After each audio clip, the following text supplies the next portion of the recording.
Meus irmãos, abram suas Bíblias para a nossa meditação dessa noite, na carta do apóstolo Paulo aos Colossenses, no capítulo 3. Colossenses, capítulo 3.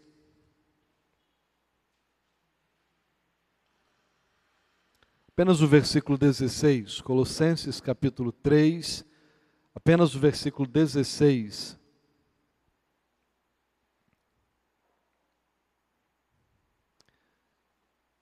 Diz-nos assim: habite ricamente em vós a palavra de Cristo, instruí-vos e aconselhai-vos mutuamente em toda a sabedoria, louvando a Deus com salmos e hinos e cânticos espirituais, com gratidão em vosso coração.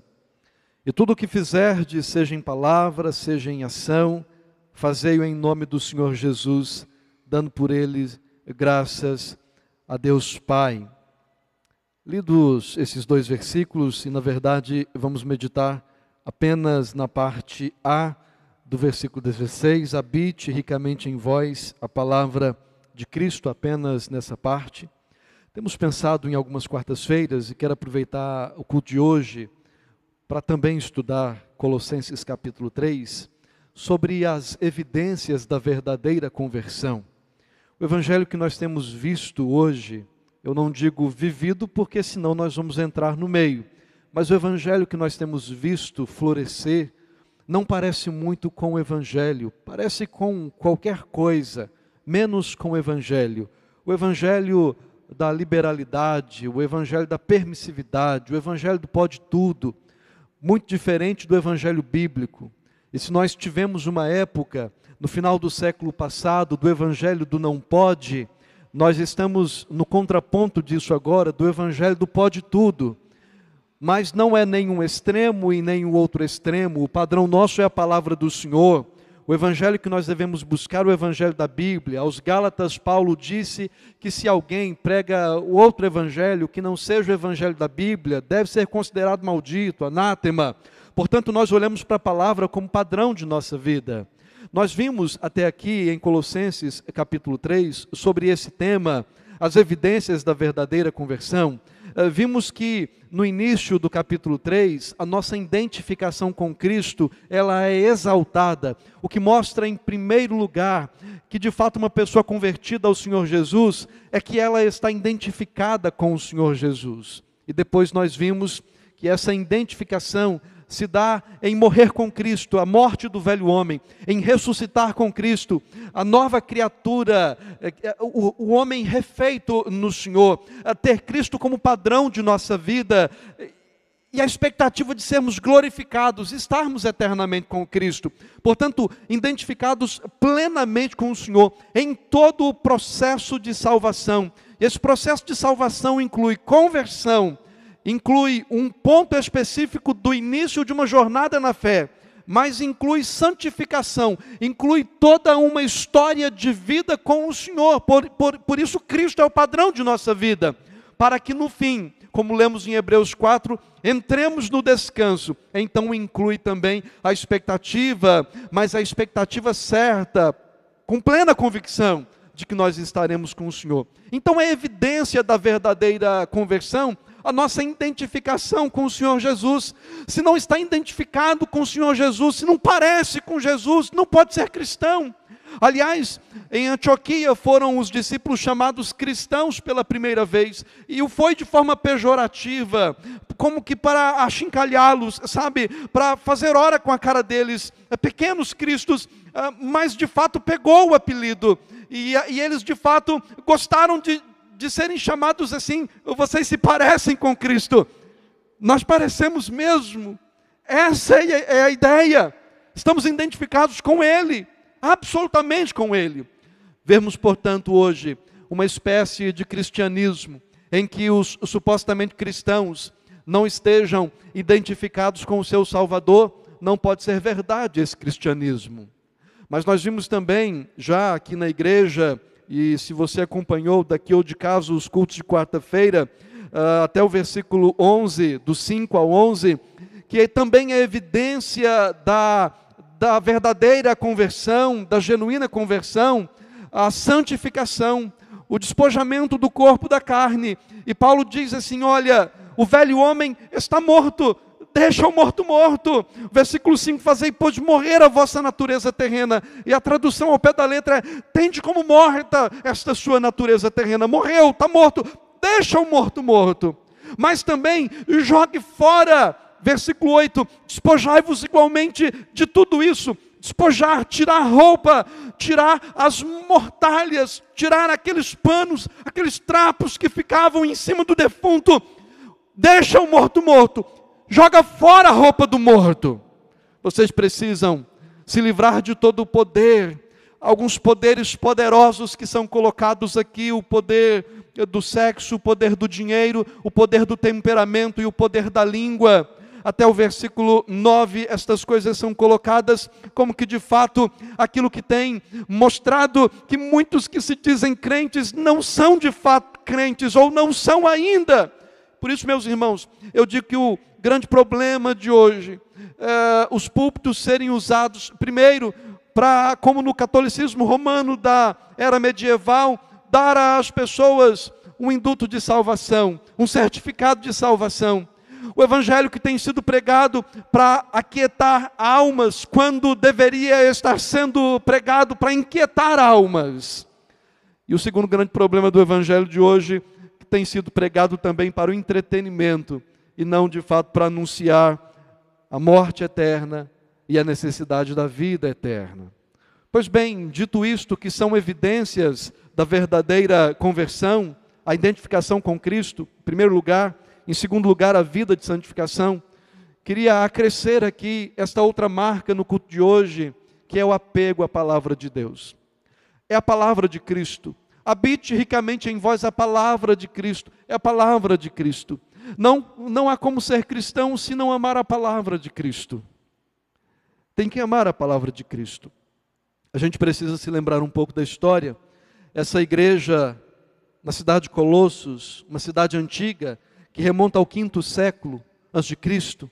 Essa cidade é dos dias do rei Xerxes, aquele rei que também tem o nome de Assuero, que desposou a rainha judia Esther. Uma cidade rica do Vale do Lico, próspera, perto de outras cidades ricas e importantes, Laodiceia e Herápolis. A igreja nessa cidade nasceu por meio do ministério do apóstolo Paulo, mas não diretamente por seu ministério. Ele ficou 2 anos em Éfeso, e pelo tempo que ele ficou em Éfeso, Colossos, que distava a 160 quilômetros de Éfeso, pessoas saíam de lá e iam até Paulo ouvir a mensagem, a pregação, voltaram, e então Paulo escreve para aquela igreja, dizendo que mantinha uma luta por aquela igreja, uma vida de oração por aquela igreja, pelos que ele havia visto face a face e pelos que ele nunca tinha visto. Paulo tinha pessoas conhecidas dali. Epáfras, que é o fundador e o pastor da igreja, viajou até Roma quando Paulo, depois da sua 3ª viagem missionária, estava preso em Roma, levando notícias dessa igreja. Essa igreja, que era basicamente de composição de gentios convertidos, corria um grande risco. O primeiro risco é que esses cristãos, gentios convertidos, pudessem voltar ao paganismo, porque o seu culto era muito agitado, o seu culto era muito animado, era um culto muito cheio de imoralidades, o culto pagão cheio de todas as coisas ligadas ao paganismo, era um culto muito agradável à carne, agradável ao paladar humano, e por isso aquela igreja corria o risco de voltar. Mas em decorrência disso, a igreja corria o risco de ser sufocada pela chamada heresia colossense. Se a nossa vida com Deus está tão difícil, nós precisamos de alguma coisa mais para fortalecer a nossa vida. Nós precisamos das filosofias dos gregos, nós precisamos do ascetismo, da autoflagelação, nós precisamos do legalismo judaico, das festas, das comidas, do que pode, do que não pode, nós precisamos das visões dos anjos, nós precisamos de um ar de sobrenaturalidade. E aí, então Paulo escreve para essa carta dizendo assim: Cristo é tudo, nele, em Jesus habita perfeita e plenamente toda a plenitude da divindade. Essa é a carta da suficiência de Cristo. Em Jesus você tem tudo que você precisa. E aí de Jesus nós vamos ver dois veios, duas vertentes extraordinárias, que é o Espírito de Cristo e a Palavra de Cristo. Colossenses 3,16 diz que nós devemos estar cheios da Palavra de Cristo. E Efésios 5,18, que é o texto correlato, diz que nós devemos estar cheios do Espírito de Cristo. E então, se um cristão está cheio da Palavra de Cristo, e se está cheio do Espírito de Cristo, ele está cheio de Cristo, cheio de Jesus. E se ele está cheio de Jesus, ele não precisa de mais nada. Jesus basta para ele. Jesus é a porta, Jesus é o caminho, Jesus é o bom pastor, Jesus é a ressurreição, Jesus é o único mediador, é o único nome dado entre os homens pelo qual importa que sejamos salvos. Jesus é tudo, não precisa de mais nada. É isso que Paulo está dizendo para essa igreja. E aí Paulo, no capítulo 3, está dizendo assim: e agora vocês têm que dar mostras de que vocês são de fato convertidos. A vida antiga de vocês passou, o culto pagão de vocês passou, e agora que vocês estão em Cristo, vocês têm que mostrar efetivamente que vocês estão em Cristo. Primeiro, que estão identificados com Cristo. Segundo, que têm vida de santidade em Cristo, deixando o morto e se livrando das suas roupas, das suas mortalhas.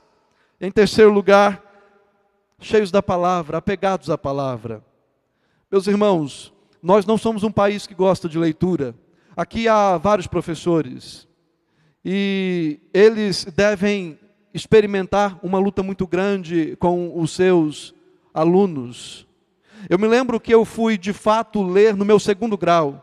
Eu passei pela pré-escola, eu passei pelos primeiros anos, eu passei até a oitava série, eu nem sei como é que fala hoje, na minha ano hoje, né? Na minha época era oitava, na época de vocês era oitava série, né? Na época de vocês, quase todos aí.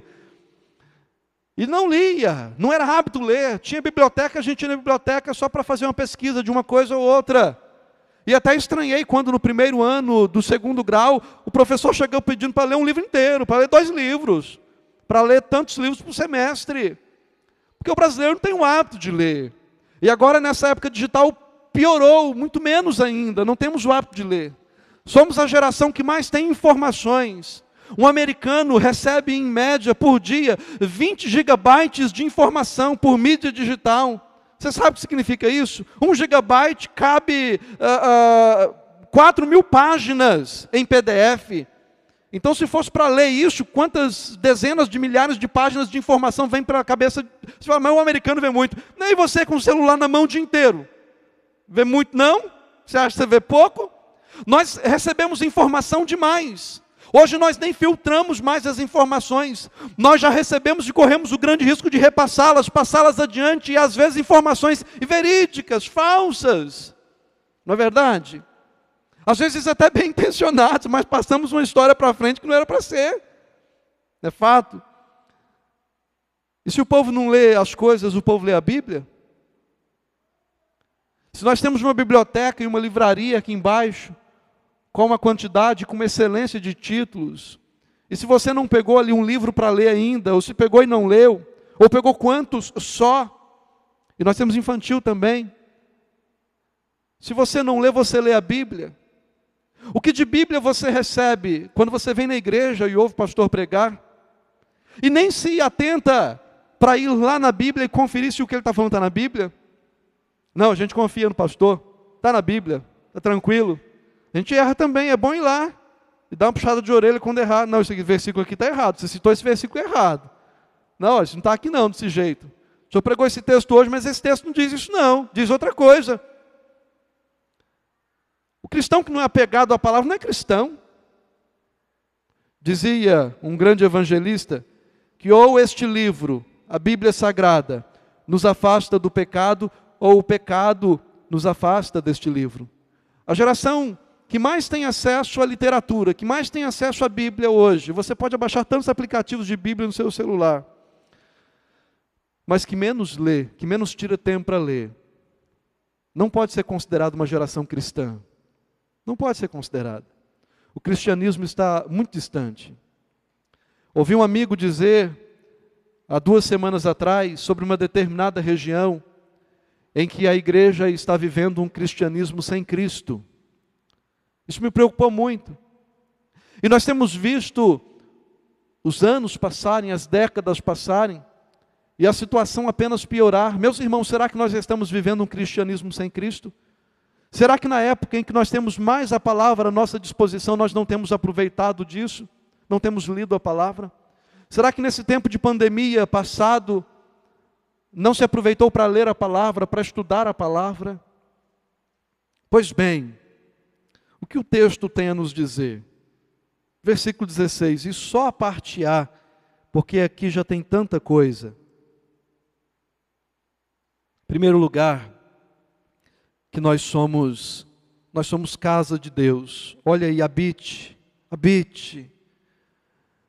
Você habita em algum lugar?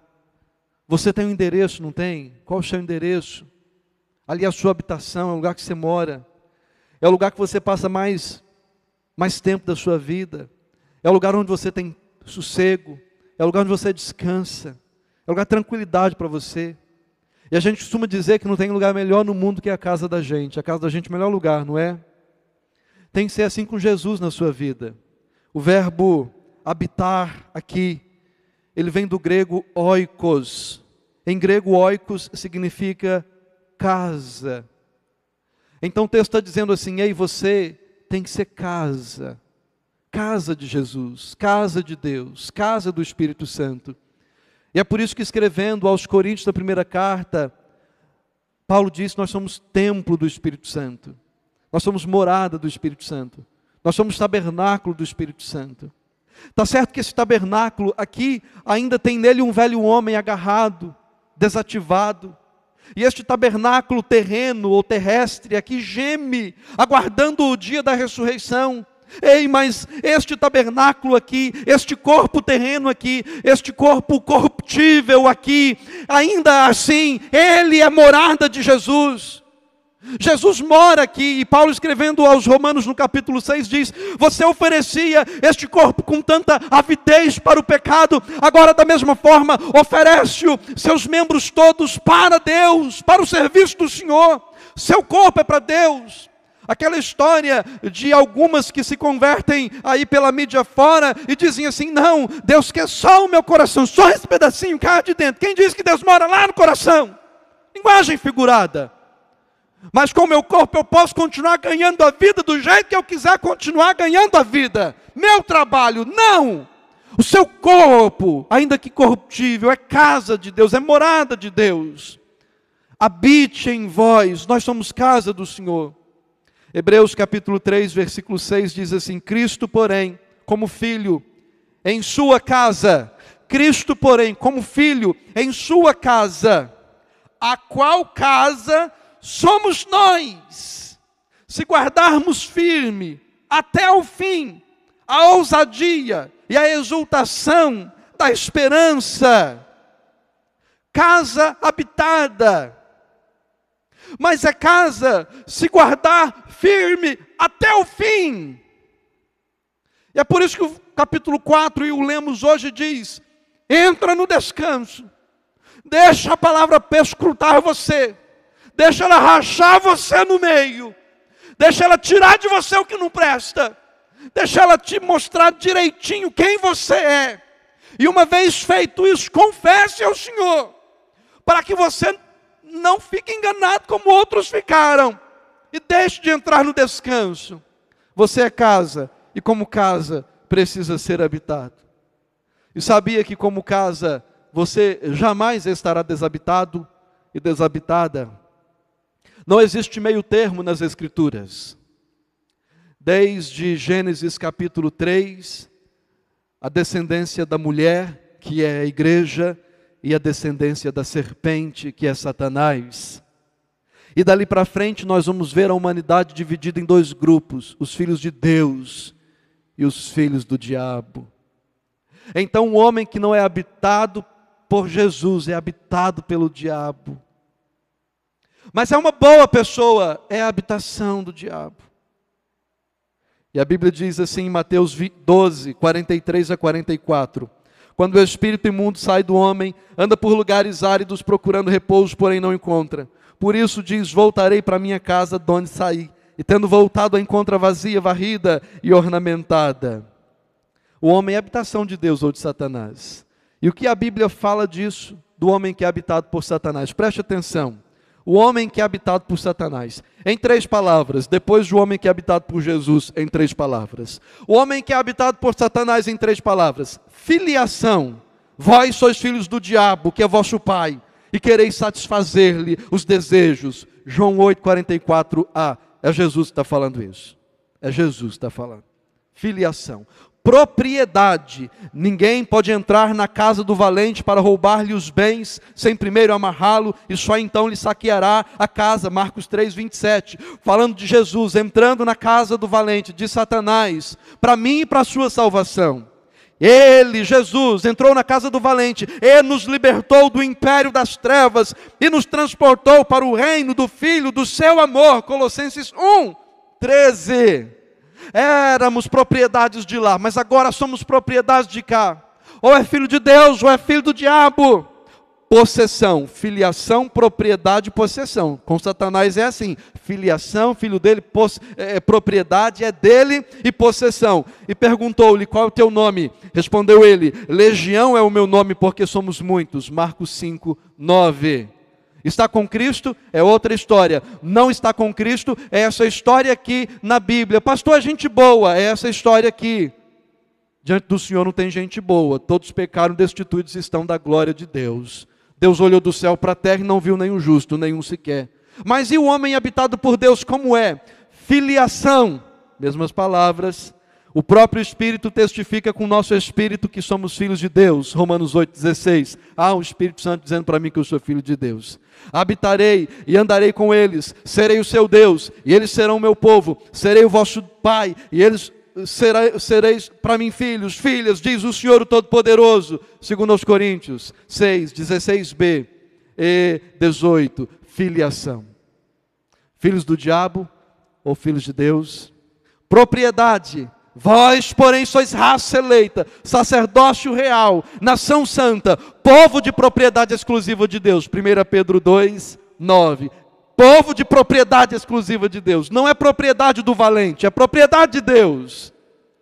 E não é possessão, é enchimento. Não nos embriagueis com vinho, no qual há dissolução, mas enchei-vos do Espírito. Efésios 5:18. O diabo possui, mas Jesus, o Espírito Santo, enche e preenche. É diferente. Somos casa de Deus. E nós precisamos dizer àqueles que são casa do diabo e casa de Satanás, que eles podem e que eles precisam ser casa de Deus. Levar a boa mensagem do Evangelho.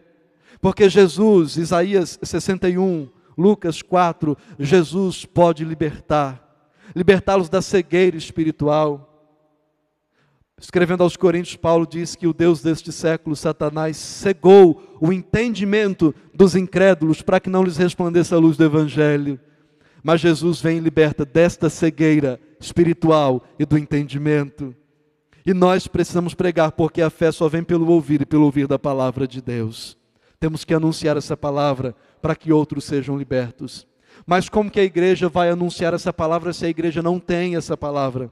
Se a igreja não ama essa palavra? Se a igreja não é apegada a essa palavra? O bom ministro diz a palavra de Deus, ele tem que ser apegado à sã doutrina. A boa igreja tem que ser apegada à sã doutrina, apegada à palavra. Se não é apegada à palavra, não parece igreja. Tem cara de igreja, mas não parece igreja. Somos casa de Deus. Mas somos casa que precisa ser habitada por Deus, sabe? Somos casa, mas esta casa precisa ser habitada. O verbo habite vem do grego oikos, que é casa.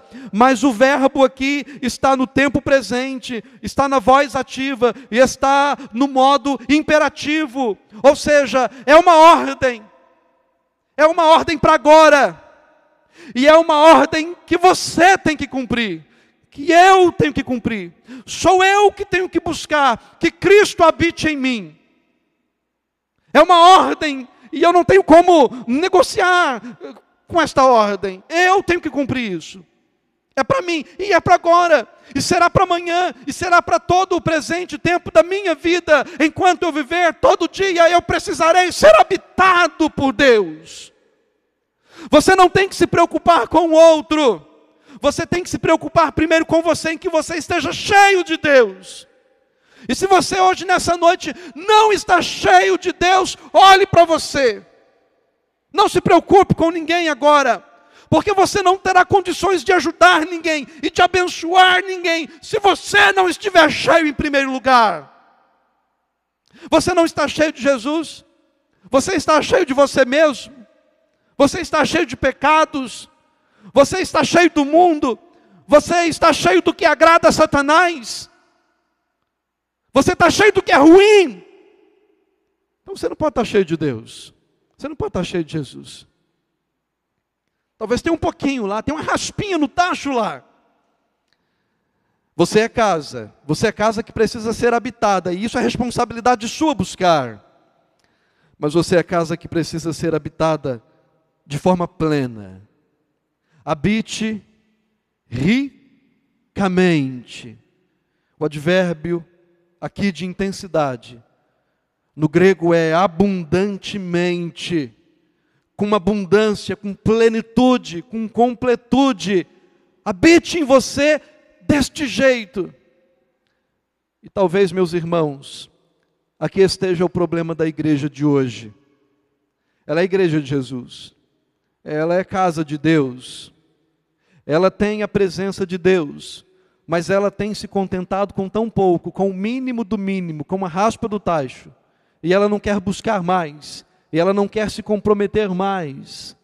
Ela não pode viver grandes coisas porque ela não está buscando grandes coisas. Ela está se contentando com muito pouco. Eu queria perguntar para você, Cristo habita em você abundantemente? Ou você tem se contentado com muito pouco? Quanto é que você tem dado para o Senhor? Quanto é que você tem oferecido para o Senhor? Que você tem ofertado para o Senhor? Que você tem entregado para o Senhor? Eu disse que o homem, ele é sempre casa de alguém. Ou ele é casa de Deus, ou ele é casa do diabo. Eu te mostrei na Bíblia isso. Mas eu quero te mostrar agora que o homem, enquanto casa do diabo, ele dá tudo para o diabo. E ele vive cheio de tudo que é do inferno. Os homens habitados por Satanás são cheios de Satanás. Romanos 1, 19, à frente.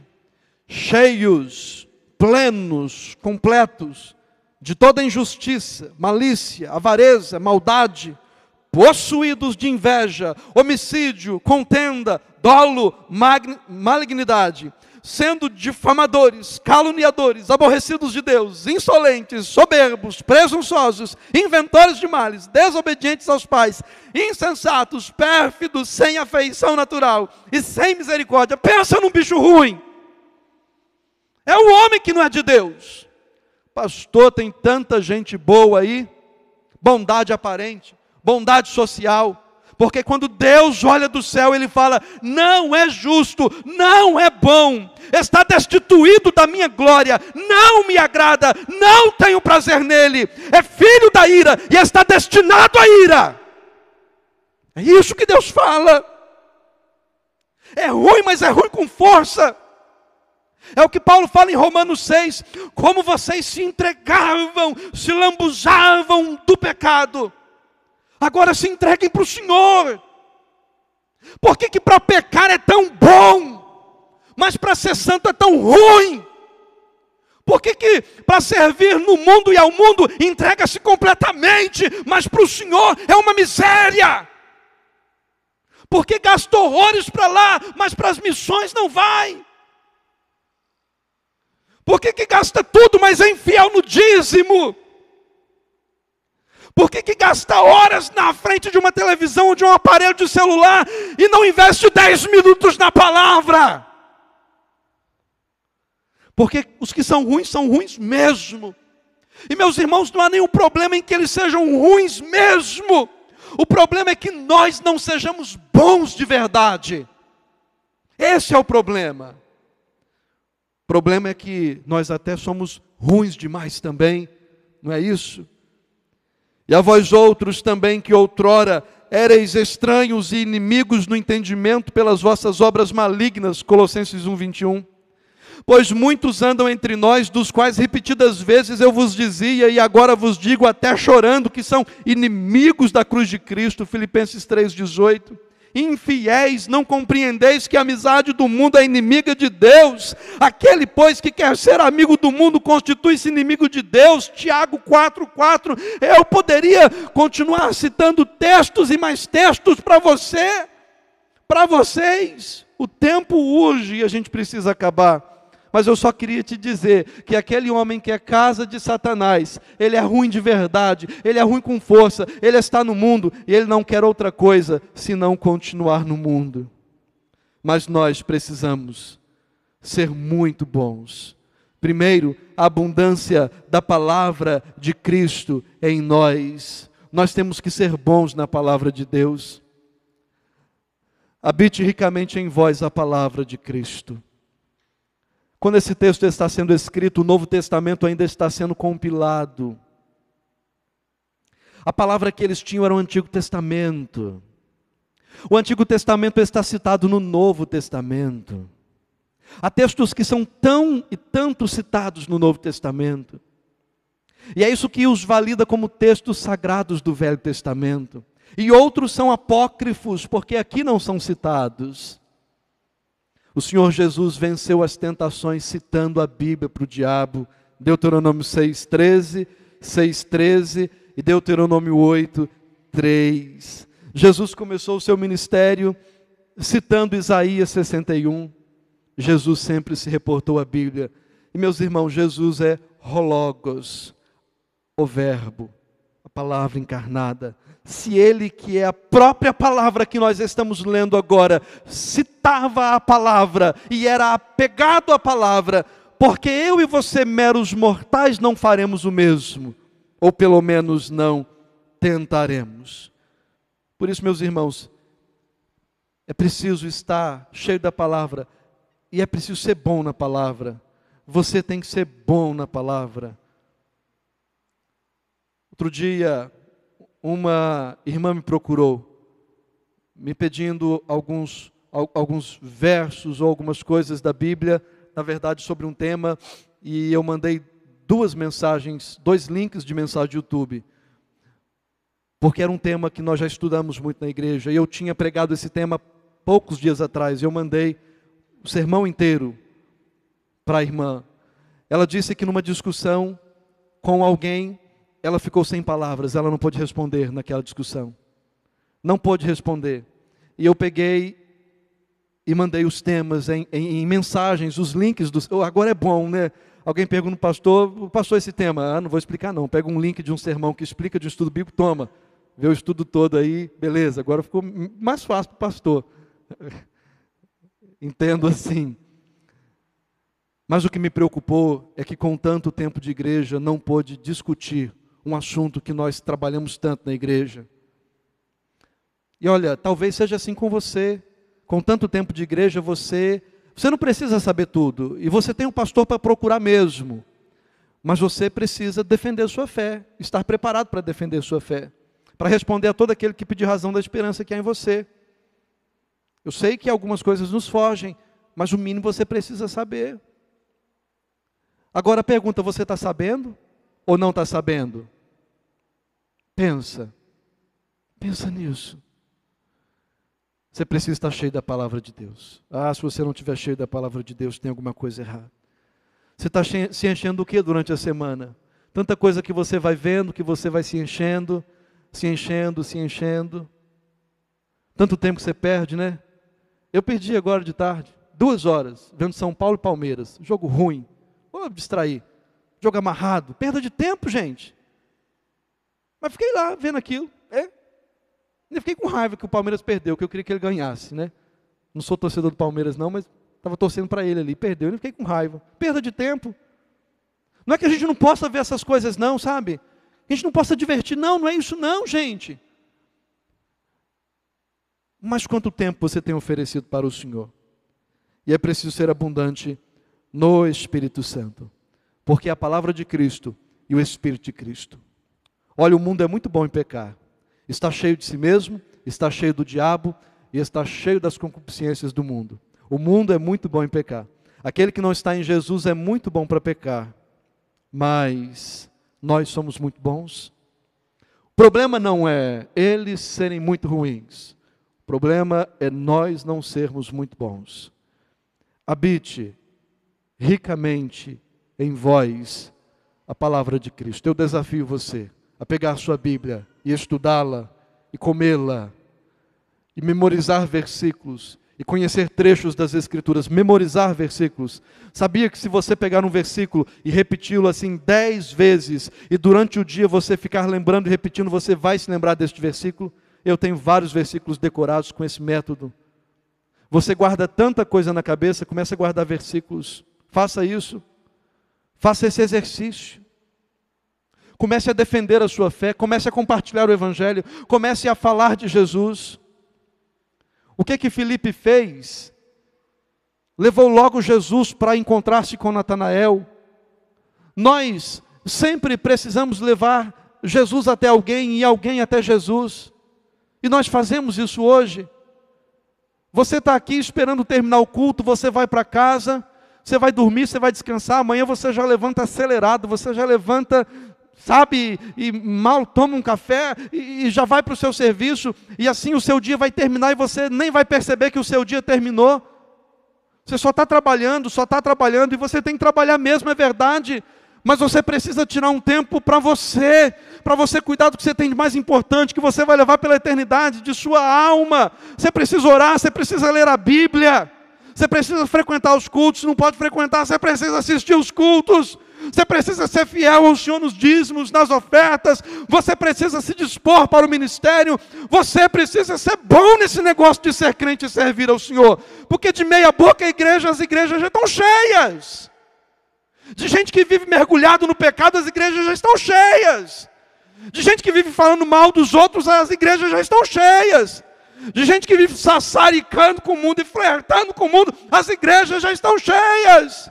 Você precisa ser melhor, você precisa ser 10. E se você não gostou de ouvir isso do jeito que eu falei, eu vou repetir, é você mesmo, está precisando melhorar, viu? De ser melhor, de ser 10, porque não tem média para nós não, nós caminhamos para o alvo, nós queremos perfeição, santidade absoluta que é impossível, mas nós queremos chegar perto. E eu queria que o seu coração fosse desafiado nessa noite, a buscar mais de Deus. A gente tem vindo tão pouco na igreja, a igreja tem ficado tão vazia. Hoje a gente até diz que a igreja está tão cheia, nessas épocas. A gente não sabe como é que vai estar daqui a um mês. Ontem eu li que a tal da variante indiana foi detectada no Porto de Maranhão. Nós ouvimos assim, tão longe, e depois a variante lá da Europa chegou aqui. E nós vimos o que ela fez em nossa cidade. Você sabe como é que vai estar aqui daqui a um mês, daqui a 2 meses? E hoje você vem no culto, hoje você pode estar aqui. Hoje você pode ouvir a palavra do Senhor. Não endureça o seu coração. Talvez hoje você está aqui, mas está lá, está distante. Não endureça o seu coração. Apocalipse diz, quem tem ouvidos, ouça o que o Espírito diz às igrejas, ouça a palavra do Senhor. Talvez amanhã você não vai ter oportunidade de ouvi-la. Talvez amanhã você vai estar esticado em cima de um leito de UTI. Talvez amanhã eu vou estar e por isso eu quero pregá-la hoje. Porque amanhã eu poderei não pregá-la. Aproveite o tempo que você tem, aproveite esse dia. Comprometa-se com o Senhor. Sabe, olha para a sua vida, deixa a palavra passar como uma espada em você, arrancar de você tudo que é ruim, tudo que é mal, arrancar, jogar fora, extirpar, nova vida com Cristo. Seja bom nesse negócio de ser crente, e a partir dessa semana comece a ministrar na vida de pessoas que são ruins, que são más. Seja bom nesse negócio de evangelizar, fale de Jesus. Comece a orar por um, comece a orar por 2, comece a ligar para alguém e dizer, ei fulano, ei Beltrano, eu estou orando por você, eu quero que você saiba que eu estou orando por você, eu não sou bom não, mas eu estou orando por você, porque o meu Deus é bom e vai abençoar a sua vida. Seja bom nesse negócio de ser crente, no nome do Senhor Jesus. Quanto tempo mais nós podemos ter a oportunidade de estar fazendo isso aqui? Quanto tempo mais nós podemos estar com a igreja aberta? Quanto tempo, quantas décadas mais? Os seus filhinhos que vocês têm no colo, pequenos ou sentados dos seus lados, será que vão ter, Robério, a oportunidade que nós temos de crescer na fé como a gente está tendo? Será que não vão viver uma realidade de igreja perseguida? Será? Então vamos ser bons nesse negócio de ser crentes, no nome de Jesus. E eu queria desafiar seu coração com essa palavra nessa noite, para a glória do Senhor. Amém?